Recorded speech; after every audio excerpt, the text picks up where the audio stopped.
Onalaska families hope realized to bring home the remains of their long-lost Uncle Jack. Good evening. Thanks for joining us. I'm Dustin Lukey. Flags will fly half-staff around Wisconsin on Monday. Governor Tony Evers issuing that order today to honor Sergeant Jack Hohlfeld, a World War II veteran from the area who's now just a part of a small percentage identified from a prison camp in the Pacific Theater. In this News 19 exclusive, I had a chance to talk with members of his family who shared with me their more than decade-long work to fulfill a mission dating back 8 decades. Emerging from foxholes like those in which perished the heroes of Bataan, they proved born fighters. More than 80 years after the fall of the Philippines in World War II, 82 years. Another born fighter will finally see her efforts to honor one of those heroes come to pass.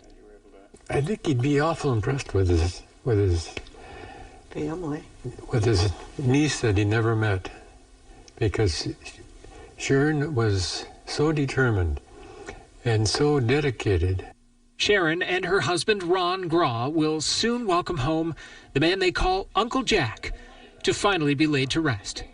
Sergeant Jack Hohlfeld was born in the Coulee region in 1907.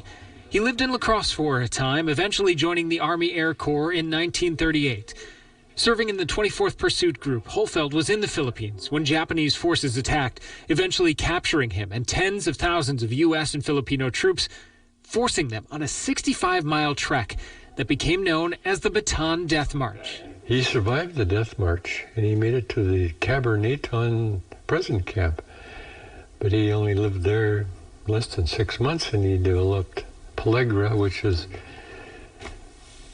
basically starvation. And at that particular camp at Cabanatuan, so many people died every day that everyone who died that day would be buried in a common grave. Sergeant Hohlfeld was among the nearly 1,000 unidentified remains found intermingled in the graves after the war, lost until Sharon got a call from a family member researching the Hohlfeld line, which sparked her interest.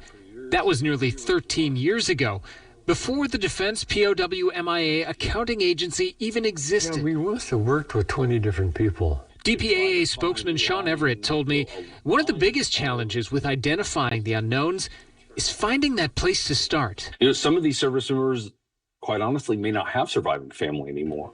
But Uncle Jack had a champion in his corner. Once she got started, she was a bulldog. She would make, hundreds of emails and phone calls. They never gave up hope, even with Sharon facing ongoing health issues. And then fittingly, the week following Memorial Day this year, their hope and persistence paid off. We got a call from Mr. Mee from Fort Knox saying, we've got him identified and he's coming home. It was pretty exciting. Right? Yes, my dear. It was emotional. Sergeant Hohlfeld's remains are now among just 81 accounted for from that prison camp since 1945, and 98 World War II casualties ID'd in this current fiscal year. We never give up hope, and we never are going to stop looking for these people and trying to ID them and trying to bring them home to their families. That final mission is soon to be fulfilled for the family of Uncle Jack. After a lot of years of waiting. And the service for Sergeant Hohlfeld will take place Monday morning at 10:30 at St. Patrick's in Onalaska, with a burial at La Crosse's Catholic Cemetery to follow with full military honors.